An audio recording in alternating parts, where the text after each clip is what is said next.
Hello. Hello. मुझे नहीं लगा था कि अब आप मुझे कॉल करेंगे। बहुत सारी चीजें दिमाग में इकट्ठी हो गई थी, उन्हें तरतीब दे रहा था, इसलिए लेट हो गया।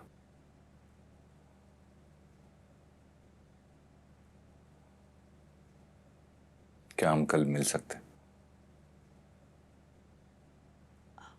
जी, ज़रूर।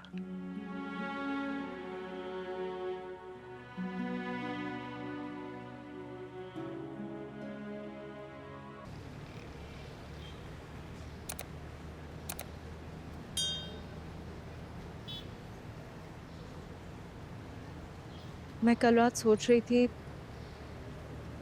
जो कुछ किरण ने आपको मेरे बारे में बताया होगा, वो आपकी बर्दाश्त से बाहर होगा। और सब कुछ जानने के बाद यकीनन आप अपना प्रपोज़ल वापस भी लेना चाहेंगे, जो कि ठीक भी है। आखिर मुझ जैसी औरत के साथ कौन अपनी ज़िंदगी गुजारना चाहे। और यकीन मानिए कि मेरी सारी रात ये सोचते हुए गुजर गई कि आप जैसी कॉन्फिडेंट और ज़हीन खातून को ऐसी क्या मजबूरियां आन पड़ी जो आप अपनी फितरत और आदत के खिलाफ चली गई। मैं आपको अच्छी तरह से जानता हूं, आप वैसी नहीं हैं जो कुछ आपने किरण के साथ किया है। मुझे यकीन है इस बात का। यही तो मुझे समझ नहीं आई कि मैं ऐसा कर क्यों रही हूँ। मुझे लगा शायद मैं किरण से जेलस, इतना मोहब्बत करने वाला शौहर, फिर औलाद की नेमत। लेकिन फिर एहसास हुआ कि नहीं, बात ये नहीं। बस मैं अपने दिमाग से सोचने के बजाय दूसरों के दिमाग से सोचना शुरू हो गई। फिर फिरोज भाई और सैफ की बातों से भी मुझे लगा जैसे किरण मोइस के साथ सिर्फ उसकी दौलत की वजह से, उसके साथ मुखलिस नहीं है। बस मैंने उन सब की बातों का यकीन कर लिया, जो कि मुझे नहीं करना चाहिए था। अभी मैंने बहुत गलत किया, मुझे ऐसा नहीं करना चाहिए। जैसे आपने दूसरों की बातों पर यकीन किया और गलती कर बैठी,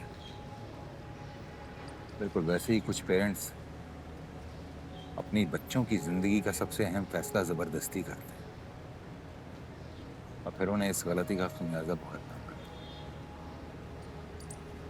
हमारे बड़ों का किया गया एक गलत फैसला बच्चों की जिंदगी पर कैसे असरअंदाज होता है, इसकी कोई अहमियत नहीं। और यही सब कुछ किरण के साथ हुआ। सैफ मेरे बहनोई का गलत इंतखाब था, जिसका खमियाजा अब किरण को भुगतना पड़ा। मैंने मिस जज किया। Kabir, I am sorry. मुझसे मुझसे बहुत बड़ी गलती हो गई। माफी मैंने किरण से भी मांगी, लेकिन लेकिन शायद उससे लगता है कि मैं सिर्फ आपकी वजह से माफी मांग रही हूँ। That I don't mean it. ऐसा कुछ नहीं है, उसे पूरा यकीन है कि आपने माफी दिल से मांगी है। किरण का फोन आया था मुझे, उसे कोई एतराज नहीं। क्या गुस्सा था, दिल का गुबार था जो शायद बेसाख्ता निकल गया।